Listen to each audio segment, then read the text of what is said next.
In case anybody, welcome to the School Owners Forum, Session EIL, October 2021. It's a beautiful autumn day out there, apparently. I think we've all been stuck in the house all day.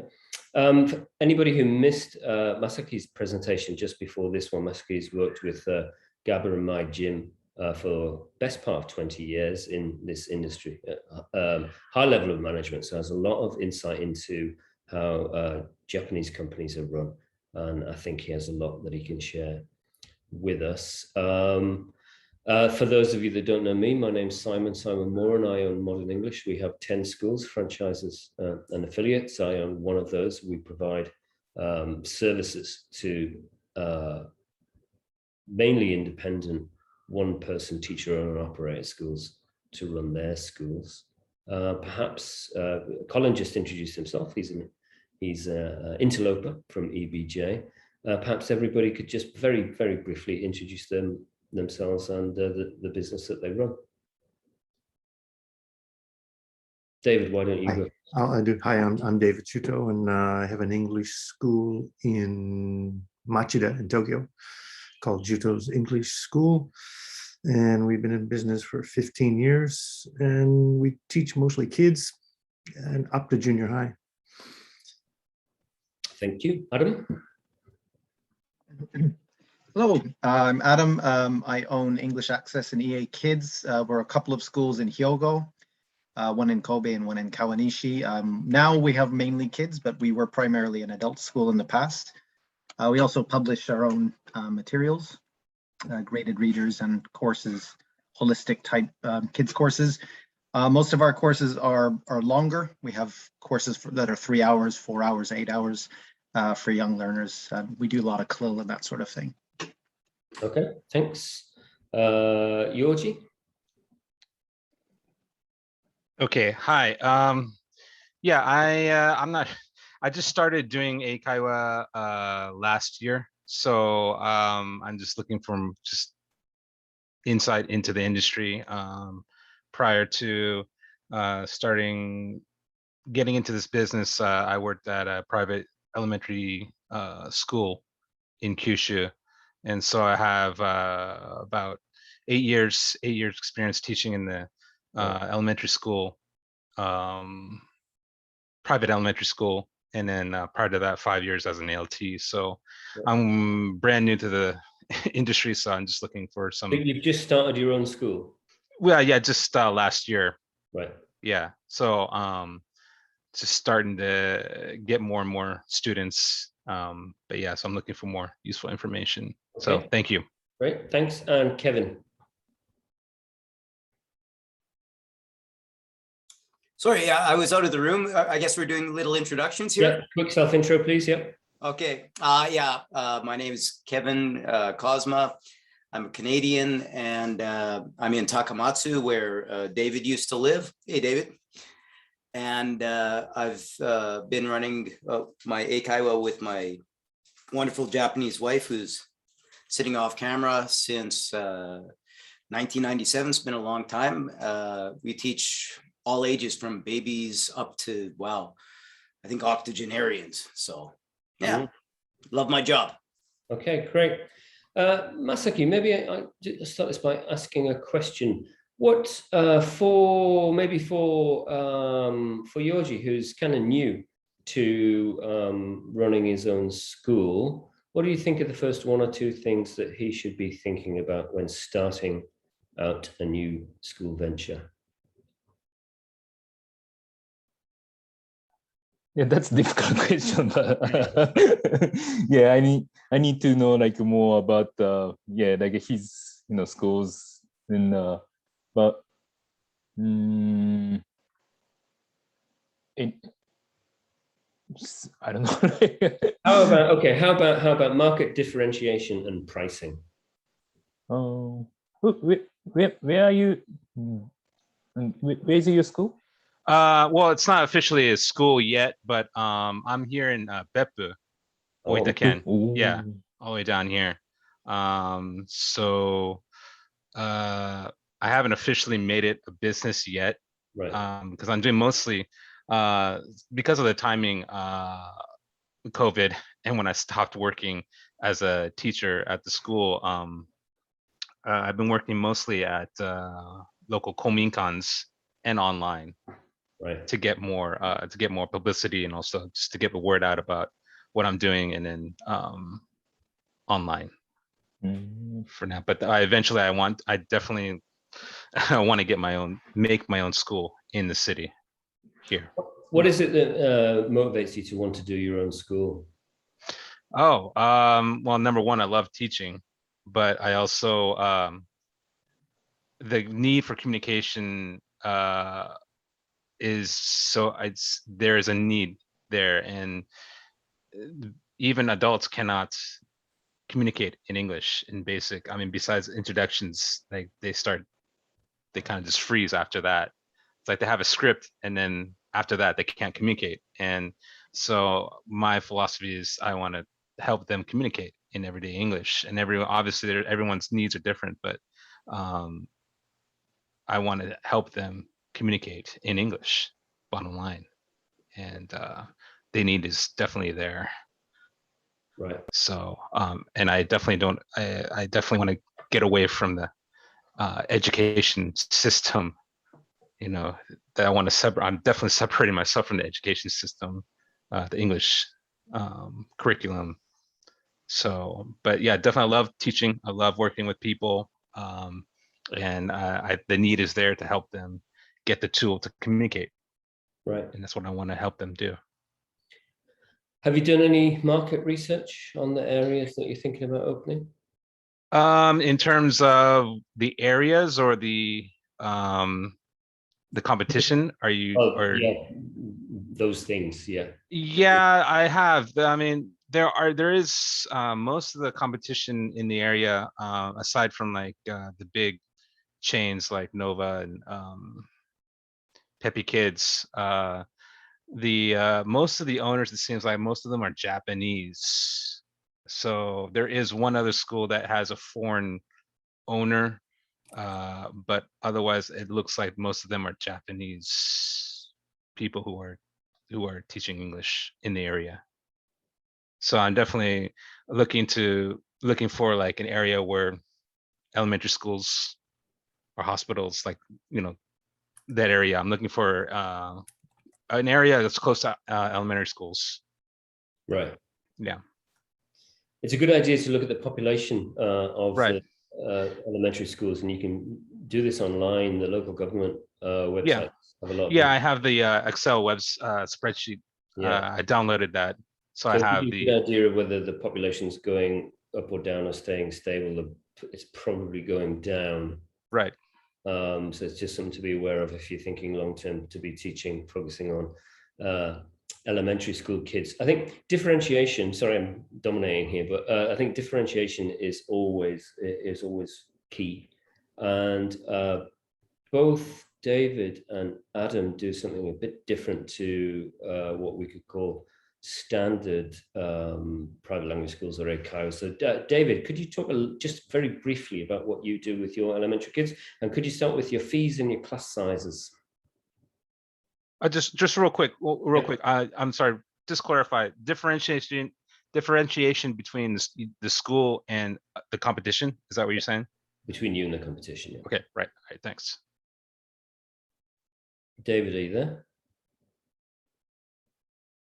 David's not there. Okay, let's go to Adam. Adam. Sorry, yeah, right. So the question is what we do that's a bit different from well, I think an interesting thing possibly to tie this into Yoji's situation is to kind of keep in mind what path you kind of want to take with your school. Mine was just kind of, the journey that I took was quite random. I sort of just tried lots of different things and to see what would stick. And a lot of them did, most of them did.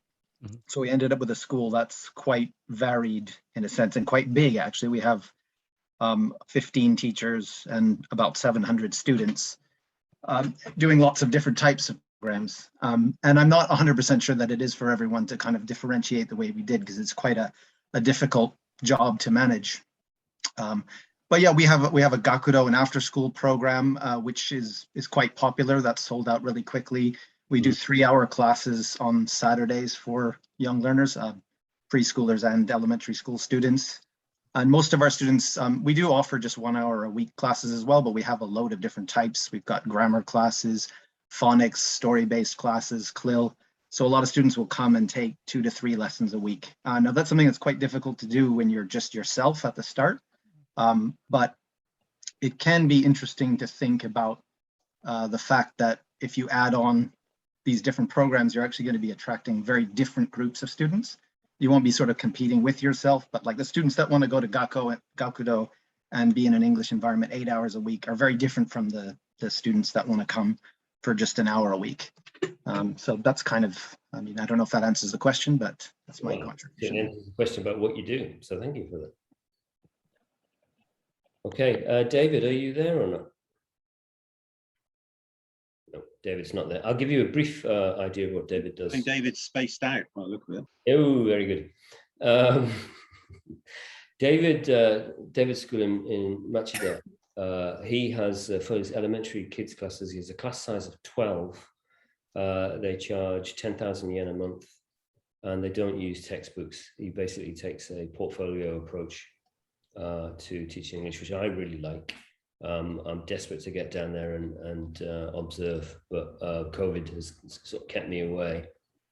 And his location in Machida, pretty wealthy part of Tokyo, obviously wealthy enough, and I think something like 6 elementary schools within the nearby area, all good indicators. And David's not here to speak for himself, but I dare say he didn't plan much of that. As Adam said, things kind of do fall into place. Maybe this is something to put over to Masaki. Do you think it's more important to plan from the beginning, or feel things out and change and adapt as you go? Decide what? On a specific business plan from the beginning, or just start and see what happens? I think we should have some kind of vision, but the way to get there is maybe we have some difficulties in the middle, anything. So I always I flexibly I change the goals to get the vision. So like a pivot to pivot. Yeah, pivoting. Yeah.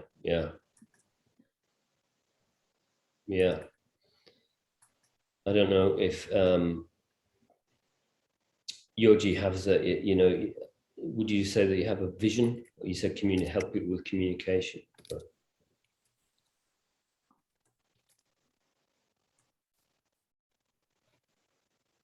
you're gonna have to unmute.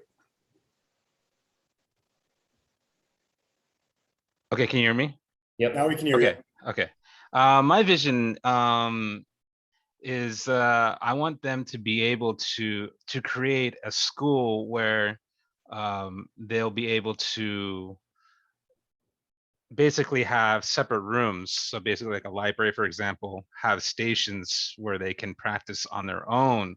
So not necessarily, obviously have the class for the students who want to do it once a week only. Classes have those available, but also have like a separate area where students can come in and be able to practice on their own. So like use their own power, their own time, their own interests. So whether they want to practice listening and saying, practicing words, or reading, or even using technology. Because I know technology is becoming obviously more and more important to everyone in the world, but also in Japan. So giving them the tools to be able to explore their interests, and I want to create that area, that school, to be able for them to come and be able to do that. So obviously the once a week classes, but separate from that, like have maybe a package, like 2, 3, 4 days a week they can come in. So I mean that's going to take a long time for me to build. I know that.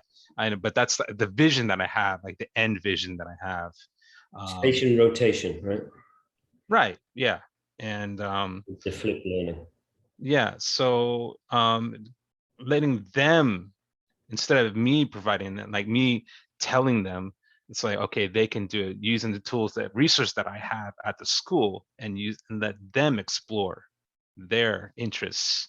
And so whether it be reading, writing, the four skills: reading, writing, listening, and speaking. So I want to provide that area for them. So those are some things that I have envisioned. There's a product called the Gamerized Dictionary that I really think you should have a look at. It's a great, it's a fantastic thing, and maybe Adam could recommend a complementary product to that. Thanks for the plug. Yeah.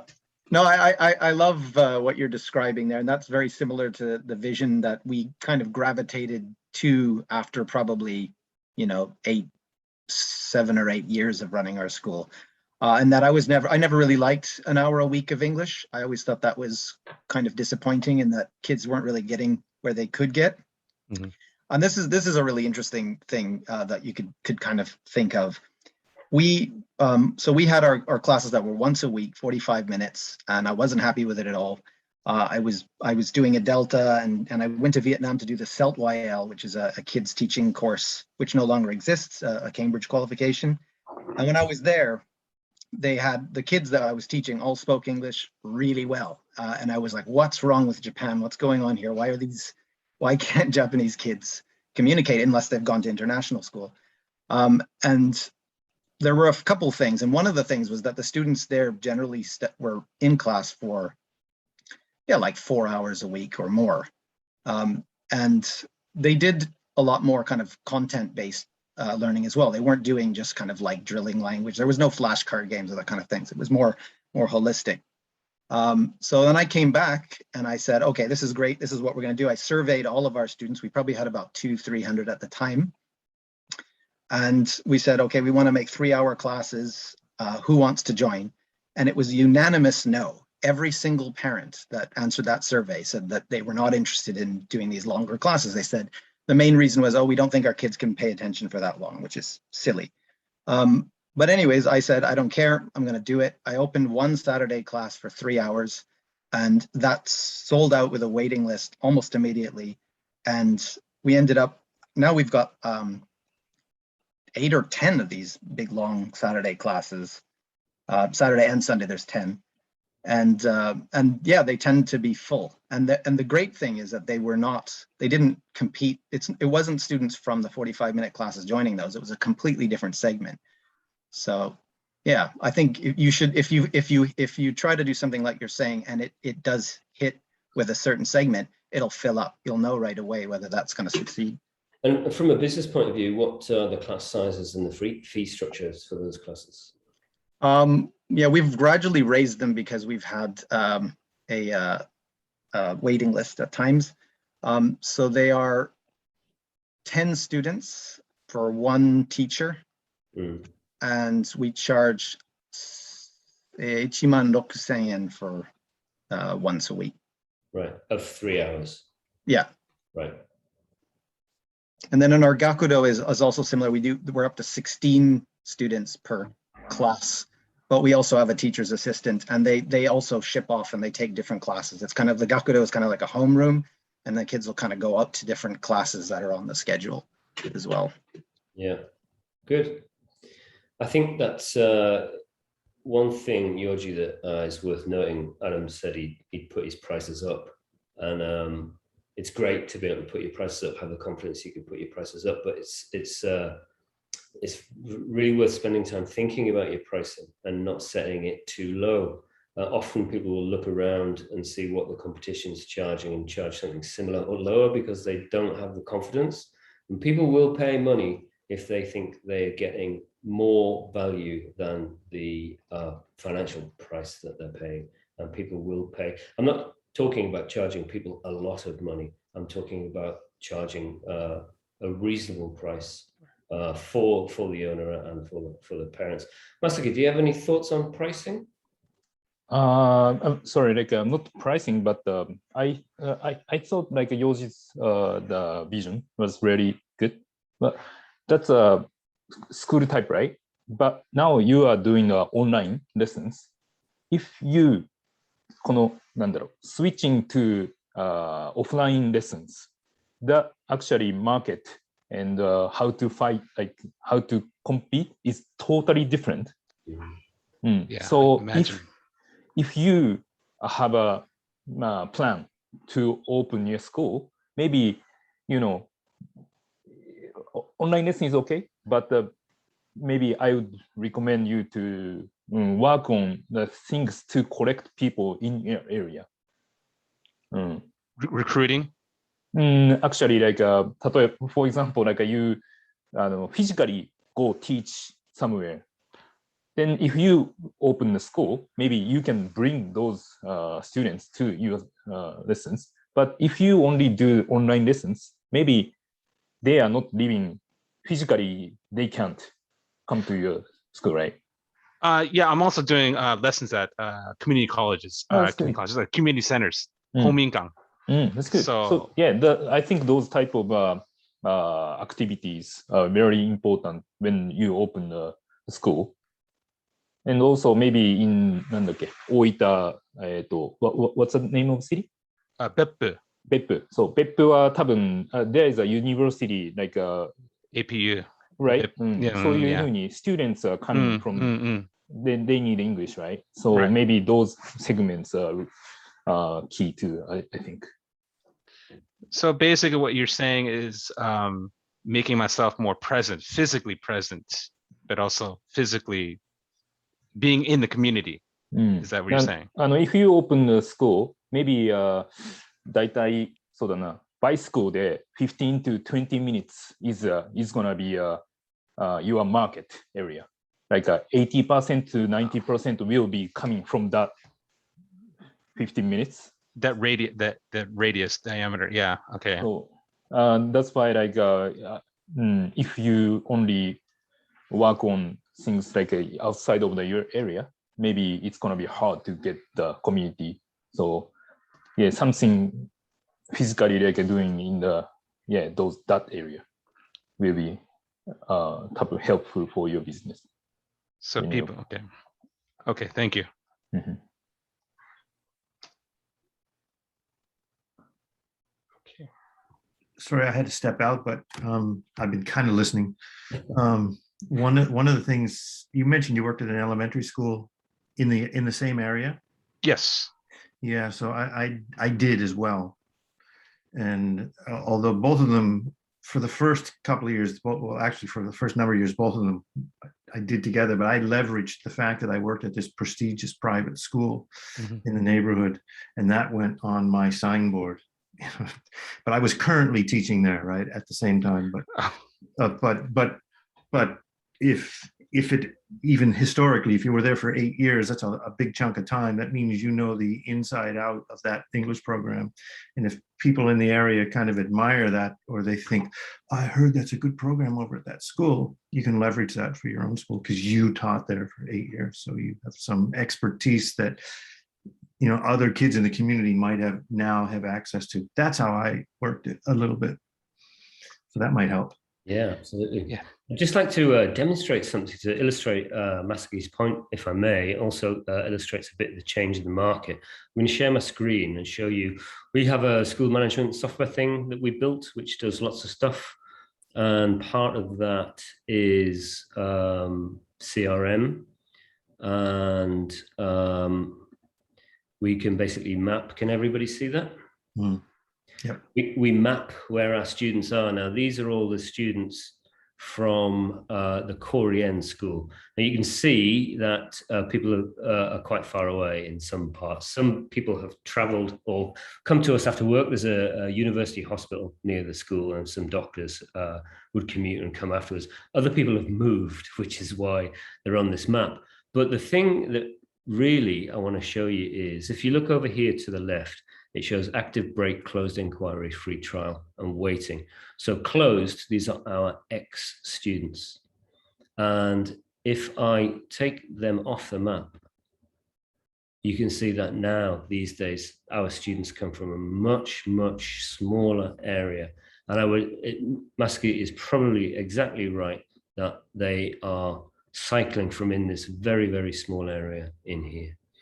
And this data goes back to 2003.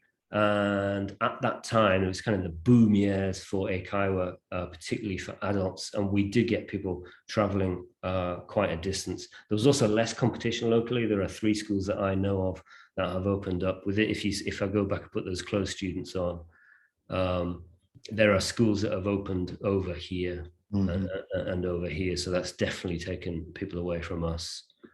This might go too granular, but I'm wondering those ones that stopped.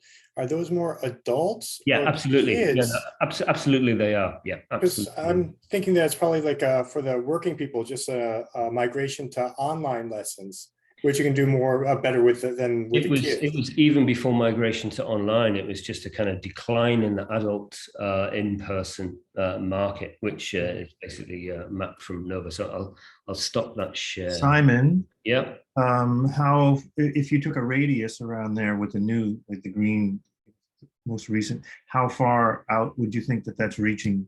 Yeah. It's these ones here, actually, that's a bit of a hike. It But should. even though they go to that school, it doesn't mean they live there. So they might be living in between. I would say, you know, obviously, if there's the station there and the school is right here, so we're concentrated here. Basically, people are coming within walking distance or cycling distance. Would you say within a kilometer? I would probably say 60% of them are within a kilometer. I was hoping that Google was going to have a little, the Google map had a little scale Or something, yeah. But it doesn't. But that's something that we can look at. But it's fascinating to see. It is. It's pretty cool. Pretty cool. Yeah, it is. And this is a product that's available. Yeah, I'll stop that share. Yeah. That's okay. All right. So having a presence in the local area, but obviously you need to get people to sign up. Masaki did a presentation on his websites. You need to get people to come to find you. They will find your website. Your website's got to look good, and it's got to be easy for them to sign up for a free trial. And people just want to go click, click, click. That's all they want to do. They're not going to read and read and read about your wonderful vision of station rotation and CLIL. Some of them will, most of them won't. Most of them will go, oh yeah, that looks nice. I've heard it's okay. I'll try it. Boof, book a free trial lesson. And that's what you want them to be able to do, I think, anyway. Anybody, any thoughts on that?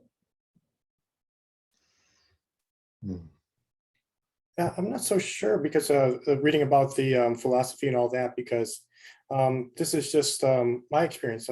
My wife asked me 2 months ago. She was looking for a school for my daughter, another one. She goes to Eon now, and she said, have you ever heard of this online school called Sunny something or other? And of course, Masaki and you all know I howdy at Sunny Bunny.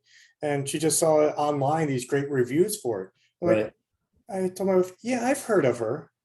Yeah, but not knowing that, and I told her, yeah, she's a friend, but she read on these different blog and social sites that they're doing something different. Yeah. And with online, you can do that. You can, and I might be completely wrong here, but I always wonder whether people like I-san, Harry-san, and various other Japanese teachers who have a vision get more of an audience because they are Japanese and they've got an insight into the background as a parent and as a student and as somebody who's learned the language as a Japanese person and can write blogs and are good at marketing and is on Ameblo or probably not Ameblo now, but the one thing that they did do great was the pre-demo lesson. The Japanese person that explained everything they're doing did a great job of scheduling and saying, this is how we do it. That was perfect. But then, and then the level check was done very well. And so we were almost sold hook, line, and sinker. It was great. But then after the first class, we decided not to. It just didn't live up to the hype. Oh, really?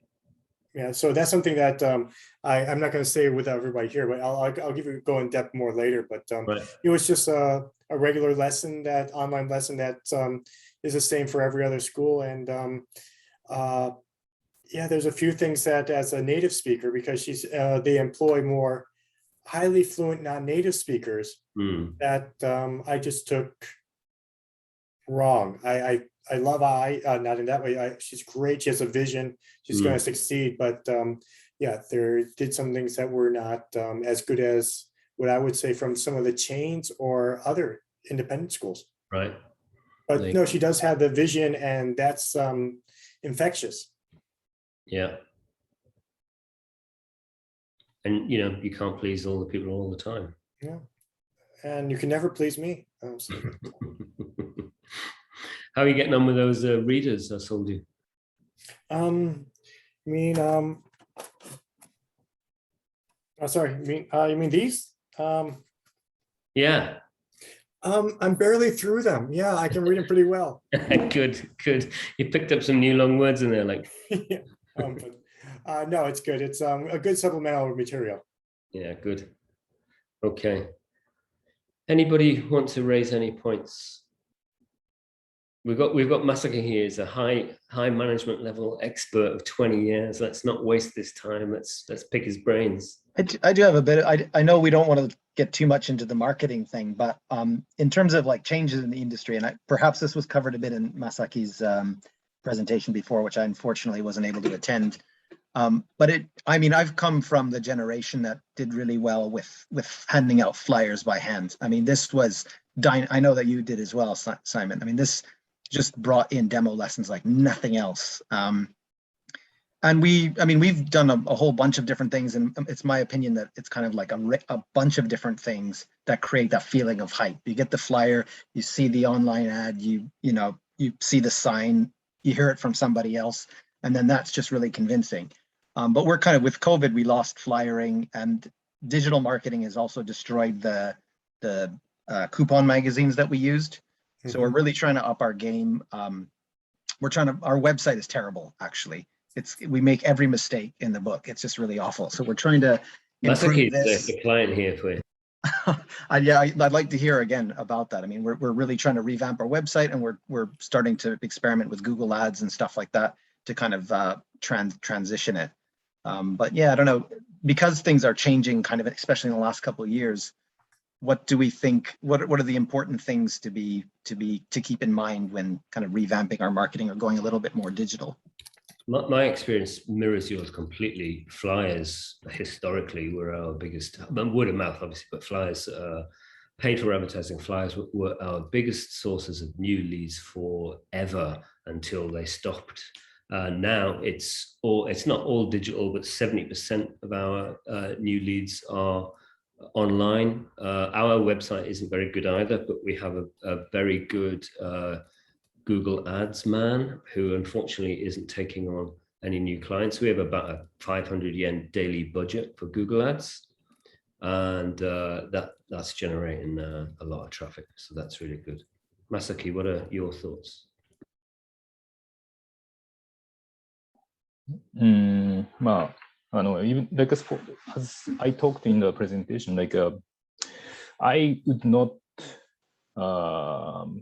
suggest to use the big marketing cost during this time, because like people tend to stay not moving. Plus, as for small schools, like if you spend money for the Google Ad or any other like digital things, like it doesn't reach, and always lose by big schools. So like you said, the flyer, but flyer more like how do you when do you do the flyer, like where do you flyer is really important. How do you do it? So だからなんだろう、I always make a plan like なんて言うんだろう、physical one marketing style, not digital one, because that big school will get everything. That surprises me. That's interesting. But how big your school is? Are you talking to me? Yep, We're somewhere between 600 and 700 students. 600 and 700. That's a big enough. Yeah. Man. Yeah, it's Yeah, the great. word of mouth is kept. Basically, we've lost marketing, but like what you said about students not moving in this kind of period it's bang on, isn't it? Because though we had almost no recruitment, no new students in the beginning of COVID, we had by far the best retention rate we've ever had. Like we lost almost 0 students, which was amazing. Oh, that's good. Wow. So I guess it really is kind of people are more conservative in times of crisis like that, right? So Actually, it seems like a lot of the independents and some of the others had gotten a lot of students, less students. So I don't know. So I because I run a job board, I'm kind of like the canary in the coal mine. So yeah, if people are not hiring and all that, I know, and if they are hiring, but it seemed like the ones that were in the more like the corporate training and all that, the chains for that, they were doing bad in the urban areas, but then you go to suburban parts and they were still doing okay. But a lot of the independent, the smaller schools were actually seeing a decrease. right. I'll correct one thing that I said, actually. Our retention of young learners was almost perfect. Our retention of adults was terrible. Oh yeah, we used to have, yeah. we had like 180 adults and we're probably down to like 50 now. So that's kind of done. We're fully a kids school now. It was a trend that had already started, but this, I mean, COVID just like put the nail in the coffin. Yeah, I'd echo that, to the T, really. Yeah. I would spend more money to the retention than the new customers, because the retention will make a huge impact on the your marketing. And what would be your top 3 tips for customer retention?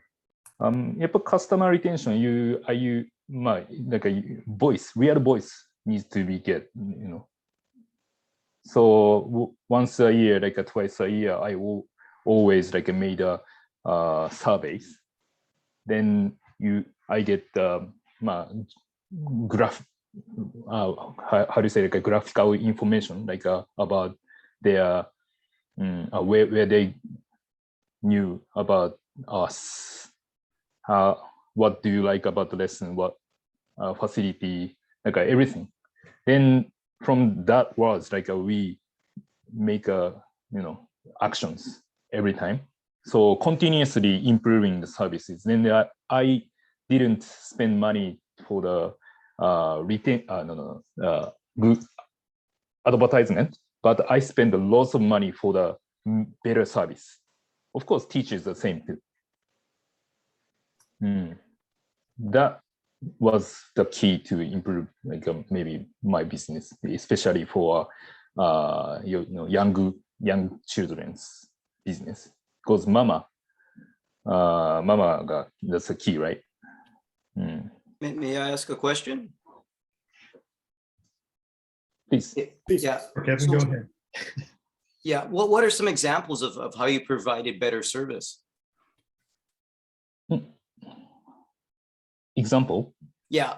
But like you said, you to keep the retention rates up, you wanted to, provide good or better service. What are some examples of that? Like there are about the lesson, teachers, facility, like a rule, everything, right? So, for example, what was a good thing? Like in my gym, like we have a lessons once a week, but every day we had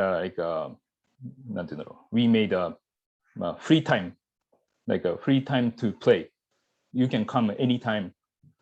That service was came from Voices. Then we kind of implemented. Then plus then customers are coming like every day, almost every day. So the retention rate improved a lot because of that service. And I think it's key here to mention that you can't improve anything unless you're measuring it. So you need to measure everything, so you need to know how people know you first. Did they see a flyer? Was it online? Did they see your sign? What was it, word of mouth? How long have they been with you? What is your retention rate? How are you calculating your retention rate? What's your percentage of students that are staying on into the next year? You need to be able to measure all of these things to know that you are actually improving them, and that you see results of the actions that you take.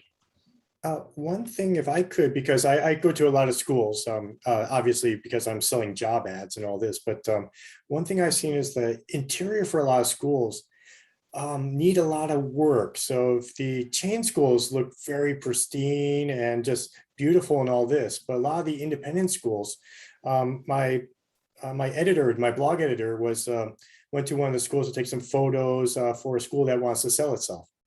And then afterwards he said, geez, this school, the photos all look like it's a secondhand shop. We have this trampoline in the corner and this stuff over there. And it just looked like, secondhand shop and not a cool school. And he said it barely passed the sniff test. But if you had people coming in, it's like, wow, this looks great. It looks clean and all this, instead of having like a dirty bottle of alcoholic hand cleanser on the ledge, which needs to be cleaned itself and all that. So I think the impression that would be good, because so the ones that I've seen that are doing well look beautiful. The other ones that just have been, the owner just day by day has lost focus or just become numb to it. It's an interesting point, Peter. Just the day by day, making those small, cleanliness is a huge thing. Yeah, we hired a cleaner actually for our school just to keep it clean. It was a bit too much work for my wife and I and other things, but having the cleaner come in and do an amazing job once a week. Can you believe that we have cleaning instructions of daily routines, weekly routines written up into our operations manual? Do they follow? Does anyone follow them? We have to go and do audits, right? So I went to do an audit, a franchise a couple of months ago, and it was disgusting. It was shocking how bad it was. And that's that school is actually owned. The owner is distant, and I think that had a lot to do with it, But the Riot Act was read there, and things. I was going to ask, how frank can you be in that kind of situation? Completely frank, because the owner has agreed to do all of this in advance. So he got the Riot Act read to him and took action. And then I went to do an audit at a school not too far away from that 4 days later, and it was immaculate. So it's down to the person in charge. And there's I could go in a bit more detail on that, but it's a bit irrelevant. But the motivation is the thing. But it's true that you don't necessarily notice the day-to-day changes yourself because you're there all the time. And so it's a very good idea to get somebody to come in from outside and give it the sniff test, tell you exactly what they think, and tell them to be brutally honest, because it's the best advice you'll get. That brutal honesty is something that I think it's worth investing in for everything you're doing if you can, and it's hard to do, right? But well, I find it quite easy, but people don't often like it. Yeah, well, I like it, but I think we should wrap up there. We're over time, and pop into the social room for a bit, and we can maybe continue the chat there. But I want to thank the other volunteers and presenters. So thank you, everybody. I'm going to stop recording right now.